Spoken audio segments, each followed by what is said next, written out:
Hello everyone. Geography रटो मत समझो series का ये लेक्चर 7 है। लेकिन अगर आपने इसके पहले वाले लेक्चर नहीं देखे हैं तो आप पहले उनको देखना, तभी आपको ज्योग्राफी को लेकर एक बेटर अंडरस्टैंडिंग बन पाएगी और आप एग्जाम में भी बेटर परफॉर्म कर पाओगे। तो इस वीडियो में हम लैंडफॉर्म ऑन अर्थ, जिन्हें हम माउंटेन, प्लेट्यूज और प्लेन्स के रूप में देखते हैं, उसको डिस्कस करने वाले हैं। साथ ही वर्ल्ड में जितने भी माउंटेन है उनका जो फॉर्मेशन है वो कैसे हुआ है वो हम इसमें देखने वाले हैं। तो स्टार्ट करते हैं हम। जो माउंटेन होते हैं वो हमें देखने में तो सेम ही लगते हैं, लेकिन इनकी जो प्रोसेस, जो बनने की जो प्रोसेस है, प्रक्रिया है, वो अलग अलग होती है, जिस वजह से इसको 2 पार्ट में डिवाइड किया जाता है, फोल्ड माउंटेन और ब्लॉक माउंटेन। फोल्ड माउंटेन जो होते हैं उन्हें ट्रू माउंटेन बोला जाता है, लेकिन जो ब्लॉक माउंटेन होते हैं वो ट्रू माउंटेन नहीं होते हैं। अब ऐसा मैं इसलिए, ये जो है मैं किस लिए कह रहा हूँ, ये इसको मैं आपको आगे एक्सप्लेन करूंगी। तो सबसे पहले हम देखेंगे फोल्ड माउंटेन।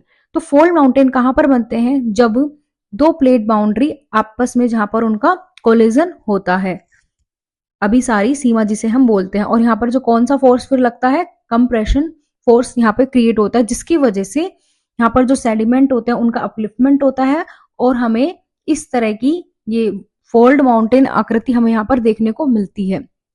तो mountain created due to convergent boundary of both, फिर चाहे वो ओशियन कॉन्टिनेंट कन्वर्जेंस हो या फिर कॉन्टिनेंट कॉन्टिनेंट कन्वर्जेंस हो। ओशन और जब कॉन्टिनेंट का कन्वर्जेंस होता है तो उससे रॉकीज और एंडीज पर्वत का निर्माण होता है, और जब कॉन्टिनेंट कॉन्टिनेंट कन्वर्जेंस होता है तो उससे हिमालय और आल्पस पर्वत का निर्माण होता है, जिसे मैं आपको पहले एक्सप्लेन कर चुकी हूँ। और कौन सा फोर्स रिस्पॉन्सिबल होता है? तो कंप्रेसिव फोर्स। और यहाँ पर हमें क्या होता है कि यंगेस्ट माउंटेन जो अर्थ के होते हैं, जो अभी बने हैं, नवीन वलित पर्वत श्रृंखला, वो देखने को मिलते हैं, और इसे हम ट्रू माउंटेन कहते हैं, फोल्ड माउंटेन को। करेक्टरिस्टिक्स देखो फोल्ड माउंटेन की क्या क्या होती है। एक्सटेंसिव ऑफ माउंटेन चेन, इस तरह से देखो माउंटेन बने होते हैं। सेकंड, ग्रेट हाइट्स, इनकी जो हाइट होती है बहुत ज्यादा होती है। Formed along unstable parts of the अर्थ, यानी कि जहां पर दो प्लेट बाउंड्री कोलाइड करती है वहां पर ही ये जो फोल्ड माउंटेन है वो बनते हैं, इसलिए बोला गया है कि अनस्टेबल पार्ट्स ऑफ द अर्थ।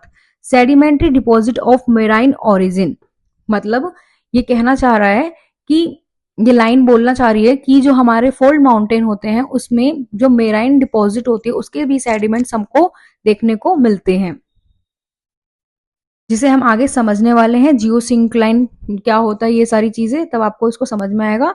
अब देखो ओशियन कॉन्टिनेंट कन्वर्जेंस और कॉन्टिनेंट कॉन्टिनेंट कन्वर्जेंस होते हुए, और जिसको मैंने आपको प्लेट टेक्टोनिक थ्योरी में एक्सप्लेन किया है, तो आप पहले उसको वहां पर जाकर देखना, क्योंकि यहाँ पर मैं बार बार उसको एक्सप्लेन करके टाइम नहीं वेस्ट करूंगी। तो अब आप समझो क्या होता है कि जब दो प्लेट आपस में कोलाइड करती है तो बीच में जो सेडिमेंट्स होते हैं, तो ओशियनिक सेडिमेंट्स भी होते हैं, और जो अर्थ का वो माउंटेन का जब इरोजन होता है, अपर्दन होता है, तो उसके भी सेडिमेंट्स होते हैं। तो स्टार्टिंग में पहले इनके बीच में एक वैली क्रिएट होती है, जिसमें, और ओशन में जो सेडिमेंट आते हैं वो कहाँ से आते हैं? वो रिवर अपने द्वारा जो बहाकर अवसाद लेकर आती है, वो सेडिमेंट्स। तो दोनों के जब सेडिमेंट्स जियोसिंक्लाइन में क्या होते हैं? इकट्ठा होते हैं। फिर क्या होता है आगे, जब प्लेट और आगे की ओर बढ़ती है आपस में, तो उससे कंप्रेशन क्रिएट होता है इन पर, और एक दबाव इनको महसूस होता है।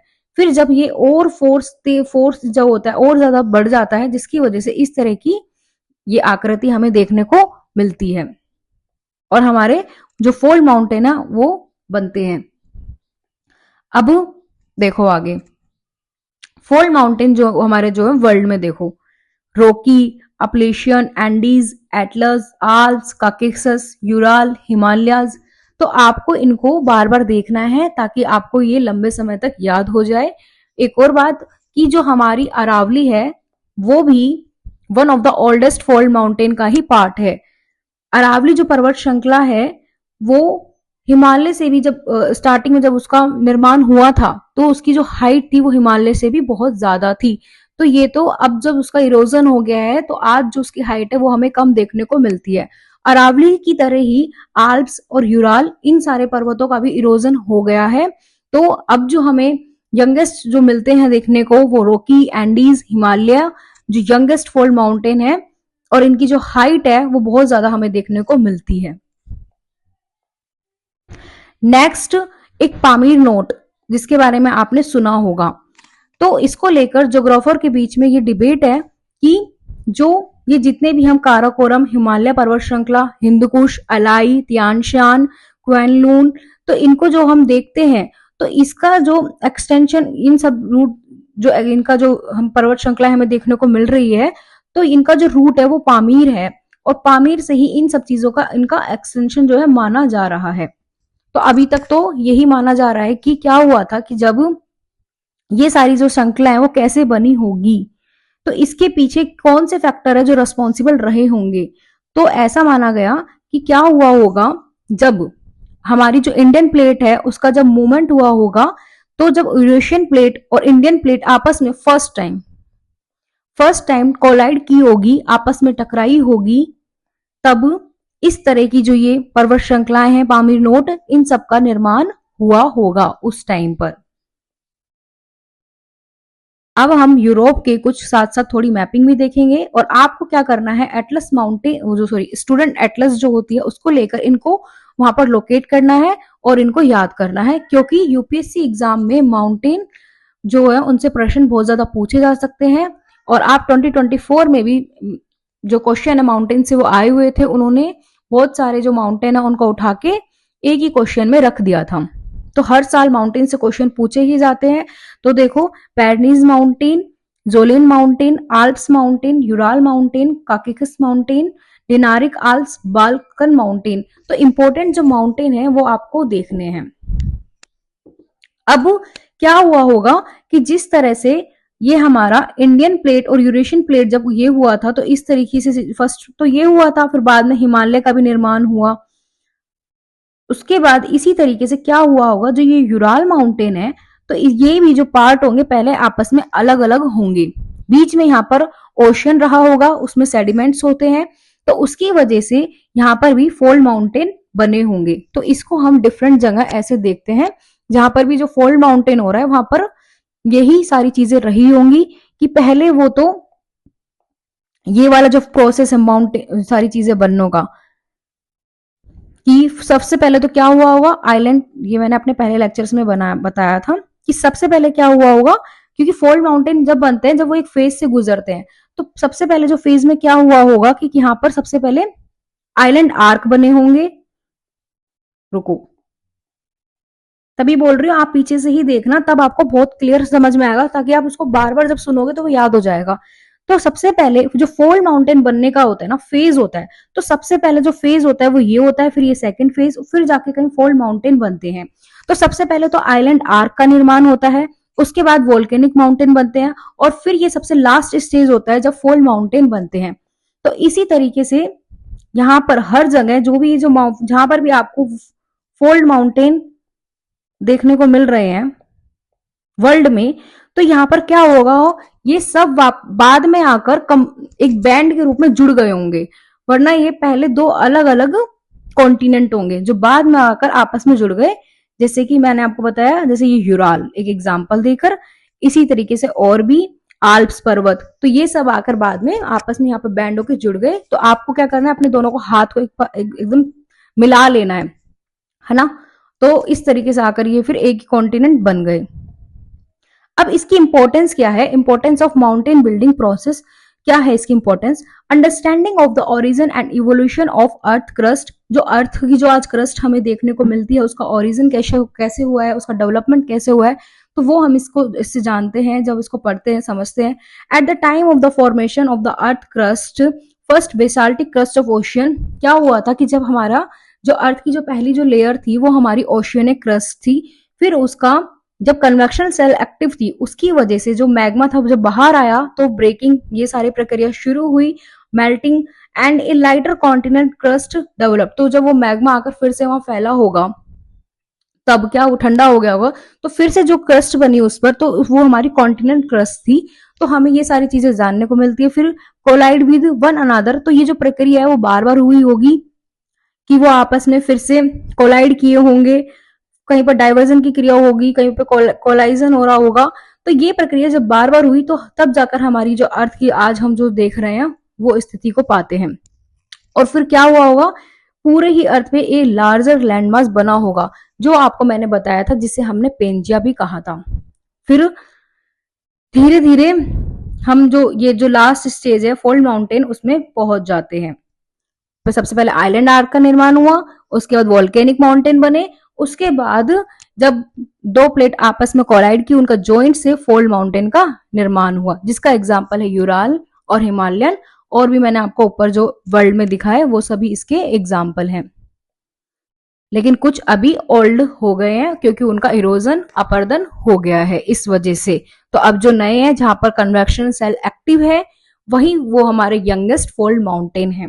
तो जब मैं ये सारे नाम ले रही हूं, कन्वेक्शनल सेल, सबडक्शन हो रहा है, निक्षेपण हो रहा है, कन्वर्जन हो रहा है, डाइवर्जन हो रहा है, तो आपके अगर दिमाग में इमेज नहीं बन रही है, आप नहीं सोच पा रहे हो, तो इसका मतलब अभी तक आपको समझ में नहीं आया है। इसलिए मैं बोल रही हूँ पीछे जाकर लेक्चर लो स्टार्टिंग से, फिर आपको यह हमेशा के लिए याद हो जाएगा और आपको बार बार बुक खोलकर देखने की जरूरत नहीं होगी। तो आप एक बार ही पढ़ो, चाहे इस लेक्चर को 1 से 2 बार लो, और फिर आपको क्या करना है, आपको नोट्स नहीं बनाने हैं, आपको एनसीईआरटी उठानी है 11th-12th की और उसको पढ़ना है। जैसे जैसे मैं आपको पढ़ाती जा रही हूँ एक एक चैप्टर, तो आपको वहां से उसको डिटेल से पढ़ना है बार बार। तो आपको नोट्स बनाने की जरूरत नहीं है, बस यहाँ पर आप उसको 1 से 2 बार अच्छे से समझो। अब जो ब्लॉक माउंटेन को हम पढ़ने जा रहे हैं इसे हम ट्रू माउंटेन नहीं बोलते हैं, और यहाँ पर क्या होता है कि डाइवर्जेंस हो रहा होता है, जो प्लेट बाउंड्री होती है उनका डाइवर्जेंस हो रहा होता है, और यहाँ पर टेंशियल जो फोर्सेज होती है वो काम करती है, यानी तनाव बल यहाँ पर काम करता है। हॉरिजेंटली ये एक दूसरे के विपरीत अपोजिट जो होती है वो फोर्स लगाती है, जिस वजह से क्या होता है कि जो ये वाली जो है इसका क्या होता है, इस पार्ट का वो डिप्रेशन होता है। और किस तरह की आकृति हमको देखने को मिलती है, होस्ट और ग्रेबन। जो उठा हुआ भाग है वो होस्ट है और ये ग्रेबन है।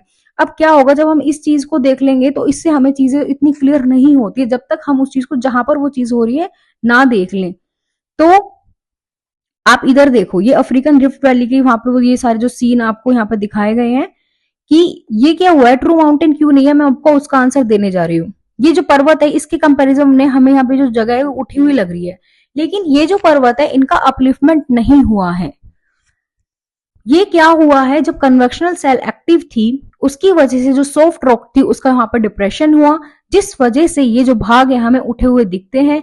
तो यहाँ पर कोई भी फोल्ड माउंटेन नहीं दिखने को मिलते हैं, ना ही कोई जियोसिंक्लाइन यहाँ पर बनती है।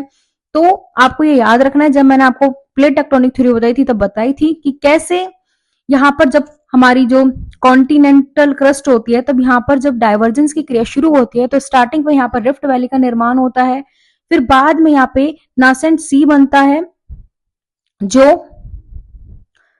मतलब नया सागर का निर्माण होता है। और अगर हमारी कन्वेक्शनल सेल और भी एक्टिव रहती है तो उसके बाद मिड ओशियनिक रिज बनता है। तो मैंने आपको बताया था जो हमारा रेड सी है वो अभी किसका पार्ट है, रेड सी हमारा एक नासेंट सी है, और आने वाले टाइम में अफ्रीका की जो हम यहाँ पे रिफ्ट वैली देखते हैं वो भी इससे टूट कर अलग हो जाएगी और हमें यहाँ पर भी एक नासेंट सी देखने को मिलेगा। तो ये वही चीज है, इसलिए यहाँ पर अब इसको हमने ट्रू माउंटेन नहीं बोला है, क्योंकि यहाँ पे जो वो प्रक्रिया है वो काम नहीं की है। जो माउंटेन की जो बनने की प्रक्रिया है, कौन सी प्रक्रिया याद करो, first phase, second phase, third phase. सबसे पहले आइलैंड आर्क का निर्माण होता है, फिर वोल्केनिक माउंटेन बनते हैं और फिर उसके बाद फोल्ड माउंटेन बनते हैं। तो यहाँ आपको ऐसी कोई प्रक्रिया या प्रोसेस देखने को मिल रही है, नहीं मिल रही है। एक और बात जो आपको याद रखनी है कि क्या होता है कि जो रिवर है वो अपने साथ बहुत सारा अवसाद लेकर आती है, और जो माउंटेन बनते हैं उनका भी जो निर्माण होता है वो भी होता रहता है, लेकिन अपर्दन क्रियाएं भी वहां पर काम करती है और उनका भी इरोजन होता है।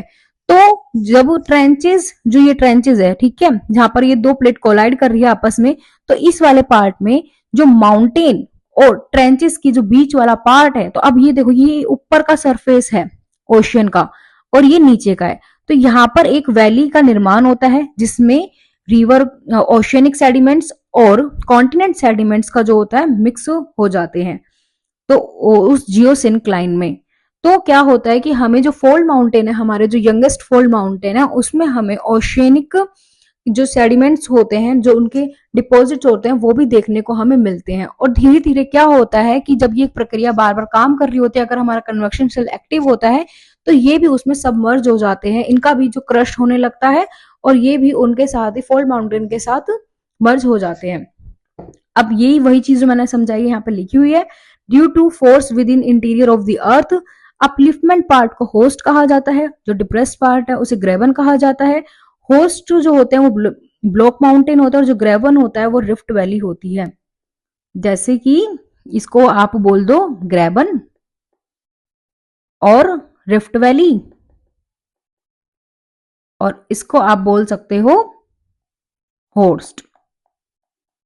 तो ये जो इसको हमने नाम दे दिया, ये जो आकृति बनी इस लैंडफॉर्म को हमने याद दिया है, नाम दिया है होस्ट और ग्रेवन। अब हम आगे चलते हैं। ब्लॉक माउंटेन के एग्जाम्पल, अब आप भी थोड़ा इसमें आपको खुद को इन्वॉल्व करो। अपने स्टूडेंट एटलस वाली जो मैप आता है उसको उठाओ, उसमें वॉचिस जो पर्वत है जो ब्लॉक माउंटेन के उदाहरण है, जैसे फ्रांस है ना, उसको वहां जाके लोकेट करो हाइलाइटर से। ब्लैक फॉरेस्ट जर्मनी में, सोल्ट रेंज पाकिस्तान में, विंध्यन इंडियन में और सतपुरा जो है वो इंडिया में। ठीक है, तो आपको ये सारी चीजें लोकेट करनी है, क्योंकि अगर मैच द फॉलोइंग बन के या पेयर बना के यूपीएससी ने क्वेश्चन पूछ लिया ओनली वन ओनली टू, तो आपको ये सारी चीजें फिर वहां पर काम आती है। अब हम इसका कंपैरिजन देखेंगे। यहाँ पर वही कंपैरिजन, वही सारी चीजें बताई गई हैं जो मैंने आपको ऊपर समझाया है। तो अब यहाँ पर कोई डायग्राम नहीं है और कोई इमेज नहीं है, तो अब मैं जैसे जैसे बोलती जाऊं तो आप ये देखो कि आप उस चीज को सोच पा रहे हो नहीं, जो भी ऊपर गया है आप एक एक डायग्राम देख पा रहे हो या नहीं। अगर आप वो देख पा रहे हो तो आप समझ जाना कि आपको चीजें क्लियर हो गई है, लेकिन अगर आप नहीं देख पा रहे हो तो समझ लेना आपको फिर से इस लेक्चर को देखने की जरूरत है, क्योंकि हर एक लाइन में कुछ ना कुछ चीजें छुपी हुई हैं। तो आपको हर एक लाइन पे ध्यान देने की बहुत ज्यादा जरूरत है और आपको स्टार्टिंग से लेक्चर देखने की भी बहुत ज्यादा जरूरत है। तो देखो, जो फोल्ड माउंटेन होते हैं वो ट्रू माउंटेन होते हैं, वहां पर कंप्रेसिव फोर्स काम करता है, और वहां पर जो प्लेट बाउंड्री होती है वो कोलाइड करती है आपस में, चाहे वो कॉन्टिनेंट कॉन्टिनेंट कन्वर्जेंस हो, चाहे वो ओशियनिक कॉन्टिनेंट कन्वर्जेंस हो। और वहां पर जो होता है, फिर जो सेडिमेंट्स होते हैं वो फोल्ड होना शुरू कर देते हैं, मतलब आपस में मर्ज होने लगता है, उनका क्रश होता है, फिर उनका अपलिफ्टमेंट होता है, फिर वो फोल्ड माउंटेन बनते हैं। ब्लॉक माउंटेन ट्रू माउंटेन नहीं होते हैं। वहां पर क्यों नहीं होते हैं? क्योंकि वो कन्वेक्शनल सेल एक्टिव होने की वजह से जो सॉफ्ट रॉक थी उसका इरोजन हुआ, और वहां पर जो डिप्रेशन, उसकी वजह से फिर डिप्रेशन हुआ, और फिर वो हमें देखने को वहां पर उस तरह से दिखता है कि वो पर्वत जो होते हैं उसके कंपैरेटिवली उठे हुए दिखते हैं। वहां पर टेंशियल फोर्स काम करता है, यानी कि तनाव बल जो विपरीत, मतलब अपोजिट डायरेक्शन में डाइवर्स वो करते हैं। यहाँ पर डाइवर्जिंग प्लेट बाउंड्री होती है, और जो वो वही ये लाइन है कि जो माउंटेन कैसे दिखते हैं, उठे हुए हमें अलग से ही, जिन्हें हम जो होस्ट जो बोलते हैं उन्हें, वो कैसे दिखते हैं कि वो माउंटेन माउंटेन बन गए, क्योंकि वो जो उसका भाग है साइड में वो डिप्रेस हुआ पड़ा है। तो अगर आपको मेरा ये इनिशिएट पसंद आया हो तो आप इस चैनल को सब्सक्राइब कर सकते हो, और आप इसको ज्यादा से ज्यादा लोगों को शेयर करो। और अगर आपका कोई डाउट हो तो आप मुझे कमेंट में बता सकते हो, मैं आपको उसको एक्सप्लेन करके बता दूंगी। तो इसी के साथ इस वीडियो का मैं एंड करती हूँ। धन्यवाद।